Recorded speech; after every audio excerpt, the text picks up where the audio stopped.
Hey, what's up, everyone? My name is Ajwritescrypto, and this is one of my favorite shows called No Sweat Bets. No Sweat Bets is when we talk about every amazing money-making opportunity on Polymarket right now. If you've never watched this before, let me give you my accolades. I've made about $200,000 sports betting this year so far. It's just July. That's pretty good, not going to lie. Most of that has been done on Polymarket. I look at prediction markets very similar to how I look at crypto or how I look at poker. A risk is a risk. I feel that once you kind of separate, leave the money thing behind in your mind and like kind of rewire your relationship with money. And once you can do that and you can make like pretty consistent decisions over time, you will learn that Polymarket is an insane money making opportunity in crypto that most people are not cashing in on. But if you actually pay attention on Polymarket and you kind of go and look at, who is betting on what, who is the largest bettor for Wimbledon next week? Who's the largest bettor for Elon Musk creating his own political party? And look at the track records of the people betting. There's a lot of research that you can do on Polymarket, and you'll see time and time again, the same people keep making the same decisions, and those people are winners. So of course,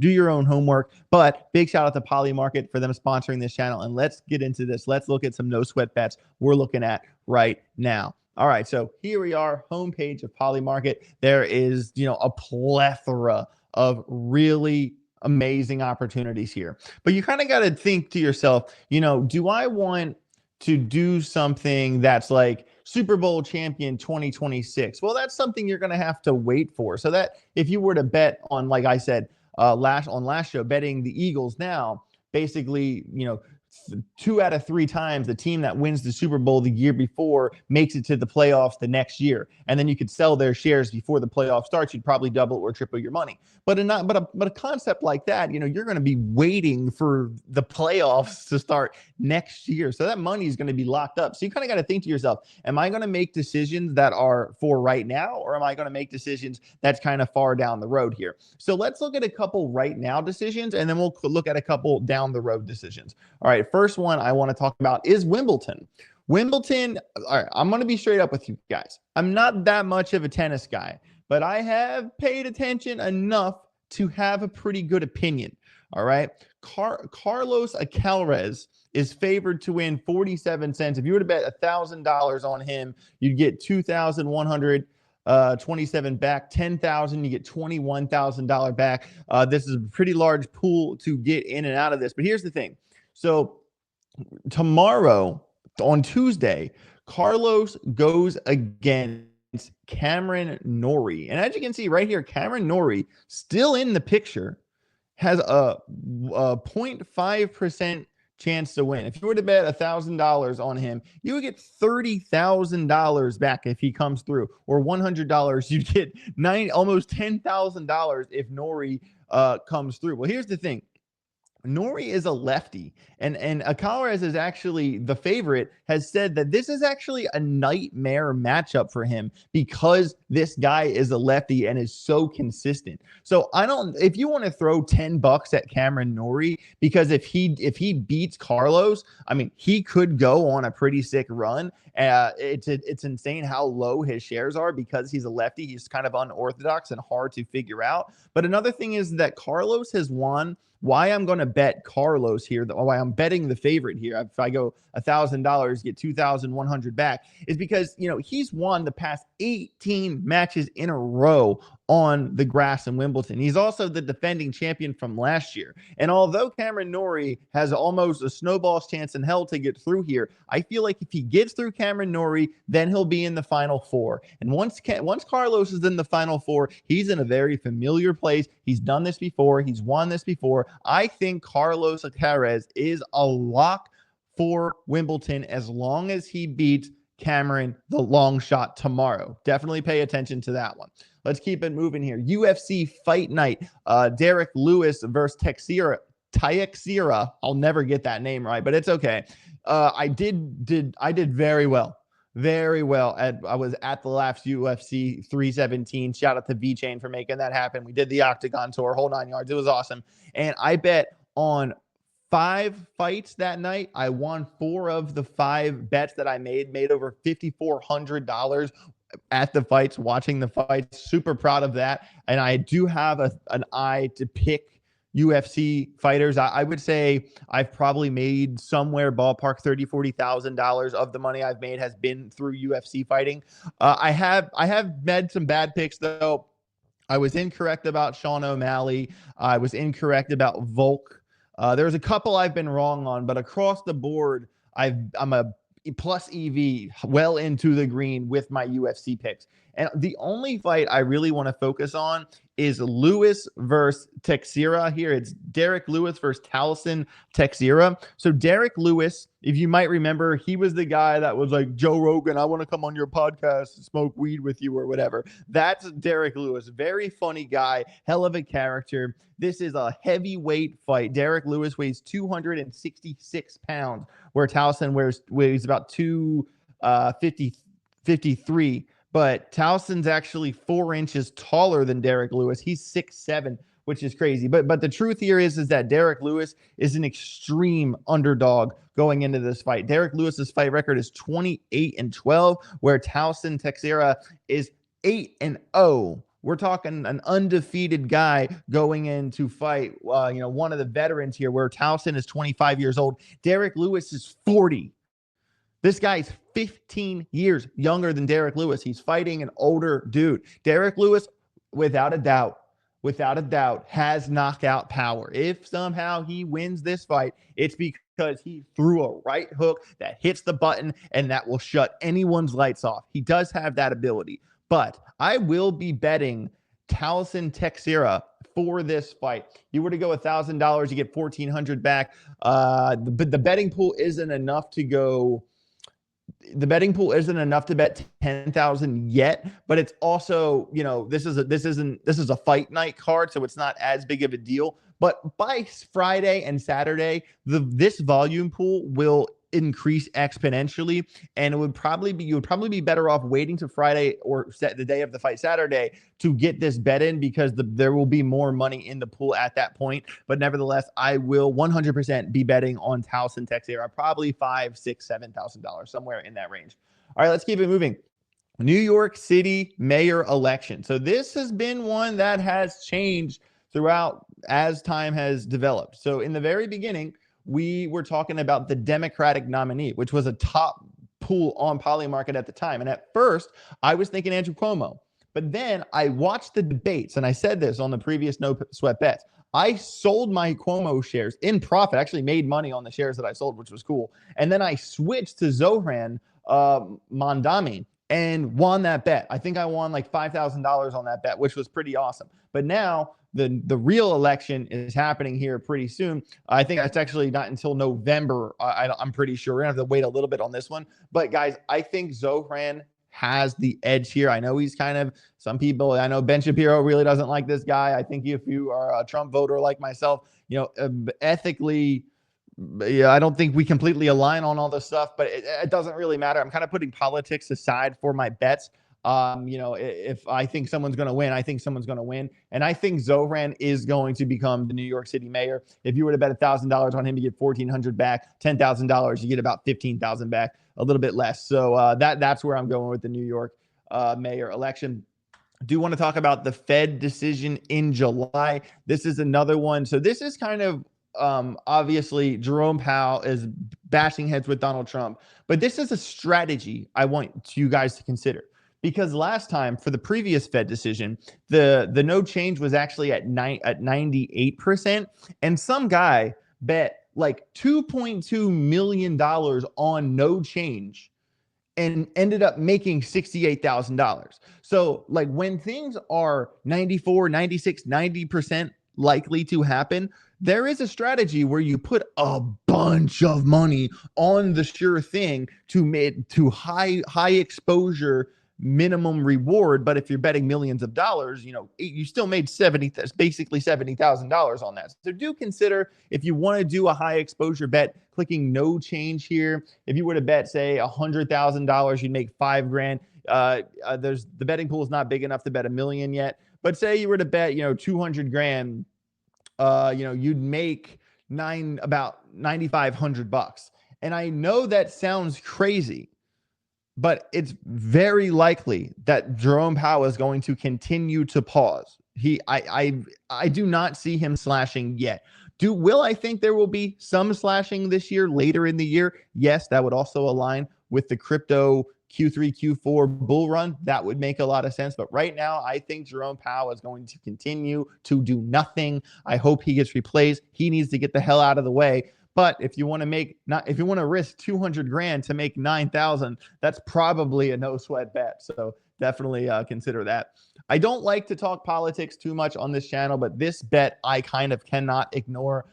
Is Israel-Hamas ceasefire by July 15th. You can also bet it for July 11th, where yes is 22 and no is 80. I think betting 80 here isn't a bad idea. Bet $1,000, you get $250 in profit. Bet 2,500, you win about $500. I would bet no on that.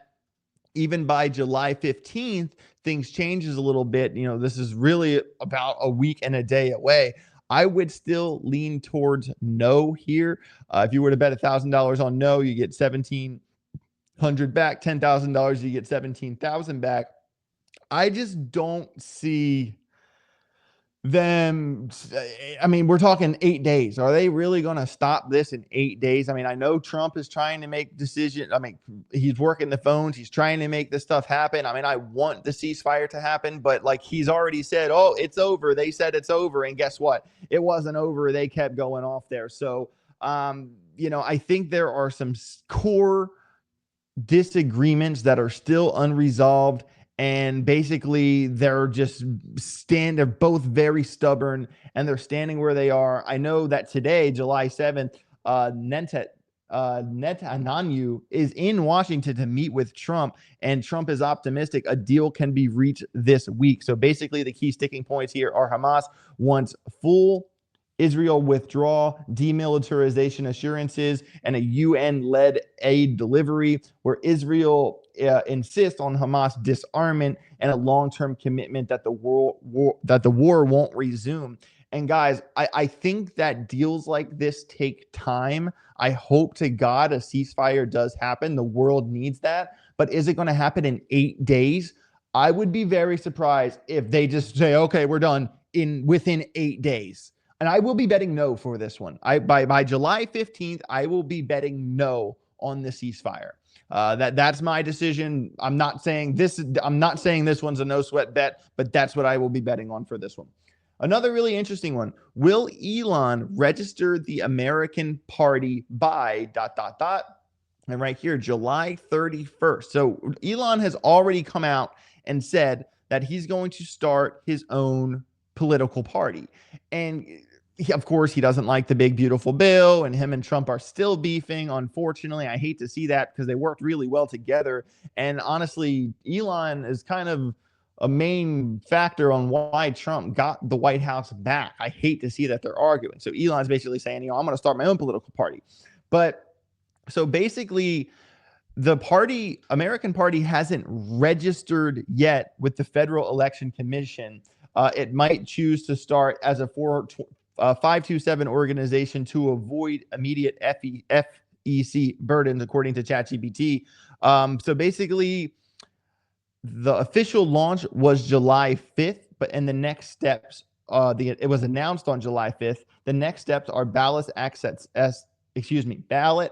filings, organizing state chapters, and launching a legislative strategy for 2026 elections.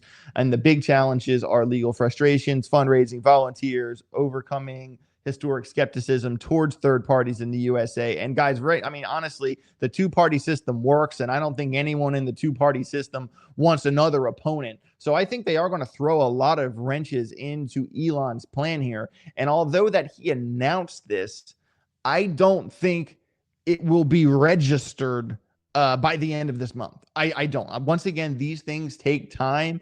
It really won't come in. If it was to work, it's not like it's going to come into effect next week kind of thing. I will be betting no by July 31st on this one. If you were to bet $1,000, you'd get basically a $500 profit. $10,000 does move the pool a little bit. You only get 3,500 back. Try to find a sweet spot here, maybe 3,500.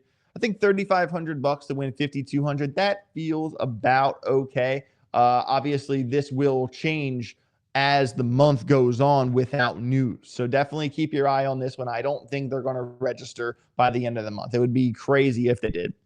Kind of touched on this one earlier in the show. Super Bowl champions 2026. This is a longer term idea, but basically the beauty of Polymarket is that you do not need, say you bet on a football game.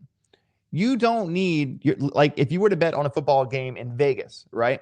Your team either wins or loses. That's it. But with Polymarket, you buy shares. So say you are buying the underdog shares at 30 cents, and then they get a 2-touchdown lead in the first quarter. Well, those shares you bought at 30 cents could go up to 60 cents or 55 cents. And you could sell your shares, double your money, and it doesn't matter if the other team comes back and wins. You don't have to wait for the end result to cash in on your shares. That's the beauty of Polymarket. This function is why I've been so profitable, because I make mid-game decisions all the time. So when I'm talking about the 2026, Super Bowl, like I said, 2 out of 3 times, 66% of the time, the team that won the Super Bowl the year before makes the playoffs the next year. The Eagles are not going to be hungover. Their offense is basically the same. Most of the offensive line is basically the same. They have a lot of defensive changes, but it doesn't matter. Do you know why? Because the Eagles are going to run the ball down your throat. They are going to fake with Hurts. They have so many as a versatile, unless Jalen Hurts gets hurt, Philadelphia is going to make the playoffs next year. The defensive changes doesn't matter because they're just going to score more than you, period. So basically what I'm saying here is this bet is not that they will win the Super Bowl. This bet is that they will make the playoffs. And by the time they make the playoffs, these 13-cent shares will likely be 30 or 40 cents. And I will sell a majority or at least my initial capital at that point in time. This is a long-term play. All right, let's run through the last ones here pretty quick. Diddy prison time ? Man, this one has been talked about a lot. The pool here isn't that big except for no prison time. I think he will have to, because although he got away with the big charges, he still got hit for the 2 smaller ones, like trafficking for prostitution or something like that. And basically, I don't see him doing no time at all. And everyone's kind of leaning towards less than 5 years. I'm going to have to agree with that, considering he's already there now. If you were to bet $10,000, bet $1,000 on this, you get $1,400 back. This is one that is kind of more of a fun bet for me. Maybe I'll throw $500 at it for less than 5 years to win, 777. That feels about right. This isn't not a bet I'm going to go really hard on, but it is a current event that is fun to talk about. And this is why the Polymarket is the door to talk about anything. So we got 3 things to talk about. And the last one is really interesting. So make sure you stick around to the end of the show. Quickly smash the like, subscribe to the channel, all of those things. F1 Drivers Champion. So as you can see here, the race has got a little tighter. Oscar kind of got himself in some trouble. The rules were kind of he kind of got hit for a car. He ended up getting docked 10 seconds because for dangerous braking, and Max Verstappen almost kind of spun out because of he basically got hit on a technicality because of the safety confusion with the safety car. All right, and although he got second place in that race, Lando, his teammate, got first place, and Lando has been closing in a little bit, but we gotta kind of talk about a couple things here. So right now, the points lead has dwindled from a 32-point lead to a 6-point lead in the past 2 rounds. This is crazy. This is unheard of in F1. Remember what I said when we first started talking about the F1 back in the day, is that if someone has more than a 20-point lead after the first 10 rounds, in the past decade, statistically, that person is 90% likely to win the championship. Could this be the 10%? I'm still going to say no, because if you look at the lap times across the board at basically every race, Lando comes into the corners faster, and his mid corner to exit speed suffers because he's coming into the corner so hot. Oscar kind of comes into the corners not as fast as Lando, but because of that, his mid corner to exit speed is faster. His driving technique, his driving style is a little bit more mature. Lando is a kid. All right. So what you got to understand here is that across the board, when you look at the lap times, Oscar is faster than Lando in average lap times at basically every race across the board. And although the points lead has dwindled because of some technicality, some weird stuff, my money is still on Oscar to take it home with the F1 championship. You would have bet $10,000 on Oscar, you get $16,000 back. I might go to the F1 race in Las Vegas at the end of the year. Really looking forward to it. And guys, I did say to bet no on Max Verstappen, and that is probably very likely. But Max has actually been a benefactor of Lando and Oscar kind of getting into it. Although they're teammates, it's not like motocross when there's a number one and number two guy. They're both going for it. And if say they crash each other out, if you want to take a long shot bet, $10 on Max Verstappen, if he somehow comes through, I mean, that's pretty insane there. I'm not saying to do that. I'm saying Oscar, but hey, you never know. That's why we line them up. That's why we watch the races. All right, two more things. Highest grossing movie in 2025. Which movie is going to make the most money opening weekend? This has changed. This has changed significantly since we last talked about this. All right. Minecraft already opened, is already over, and it is the number one movie of the year, coming in at around 162, 167,000 domestically for its opening weekend. And I said Avatar and Superman, their shares have both gone down significantly. I said that Avatar and Superman will not catch Minecraft. All right. And that's probably true. None of their IPs have ever done what Minecraft already did this year. But Zootopia 2 has crept its way and is now the favorite. Why is Zootopia 2 the favorite? Its opening weekend when Zootopia 1 came out didn't even break 80 million.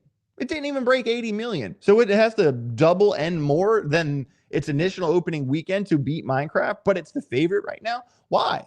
Why is because it's coming out Thanksgiving weekend. What do people do on Thanksgiving? They can go to the movies with their kids. And that's kind of the bet. That is what has changed here. I personally don't think Zootopia is strong enough to beat what Minecraft already did. I am still going with Minecraft here. But, you never know. I'm still leaning with Minecraft. That's where I stand. Also, if Superman comes out this weekend, if you want to bet no for Superman, throw $1,000 at that. You'd win $51. But hey, Superman is not going to catch Minecraft or Zootopia. So there we go. I'm sticking with Minecraft, and we really won't know what happens with this one until November. But I just wanted to point out, hey, that Minecraft is no longer the favorite, and the favorite is a movie that hasn't even came out yet. It will be between one of these two. And like I said, I am sticking with Minecraft. Last thing for the show. Thanks for sticking around to the end. What will the XRP price hit in July? This is what I love about Polymarket. They have this for daily. They have this for weekly. They have this for monthly, yearly. There's so many crypto type prediction bets you can make on this. And as you can see, let's take a quick look at the XRP chart. And right here, you can kind of see XRP sitting around 227 at the moment. It does have this kind of downtrend coming down, forcing into the uptrend coming up. So we do kind of have this little pennant forming with the point of intersection August 14th. I would really like to see XRP stay above 2.19, basically 220. Would love to see XRP stay above that. And I do like to see the money flows pushing up or coming up in the RSI, up in the momentum wave. XRP is looking pretty bullish right now. And if XRP is to break this downtrend and to come up into above 243, I really like the bet for 2.6, which is about a 43 cent shares at the moment. So basically by July, do we think XRP can go from 227 to 260? I'm going to say yes. I do think it can do that. Why? Look right here where XRP bottomed out right here. And XRP went from the local low around 166 all the way up to what? 265, 266. It moved 60% in 36 days. So we know that XRP is capable of moving in 36 days, let's see here, if it was to move that same amount again, I mean, it would be up into the threes, well into the threes. And this setup here looks very similar, the kind of bottom out, retest, pop. Here we go, bottom out, maybe retest, pop. That's kind of what it's looking like. I think that this is kind of a risky bet for sure, but I think it's possible for XRP to go the distance, to go to 2.6 by the end of July. $10,000 on that would get you 22.3K back. There you go, everyone. That is the show. Damn, 25 minutes. We went in on this one, but hey, there's a lot of opportunities out there, a lot of money to be made, and I want you guys to think about this stuff. And go if you really want to make money with Polymarket, don't just blindly follow every single bet I take. Look at every bet I take. Go in there, click on the order book, click on who is the top holders for all the yeses and the nos on all the decisions I made, and look at, oh, this guy, has made $4 million this year and he's going with this. Like, kind of go a little further rather than just, following exactly what I'm saying. If you follow exactly what I'm saying, you're going to make money. You're going to make money 100%. Some things might be wrong, but overall, obviously, I'm in the green, well over 200K at this point. Just sports betting, just Polymarket. So guys, take it or leave it. It's totally up to you. Have fun with it. Don't, gamble money you don't have. Be safe. Have some fun with it. But this is an amazing money making opportunity. Some people are going to take it more seriously than others. At the same time, just stay within your bounds. I don't want to see anyone get wrecked. We're all here to get rich. So with that, everybody, I'm going to go do my live stream. Have a safe rest of your day. Get rich or get wrecked. Click the link down below. Sign up for Polymarket today. Peace.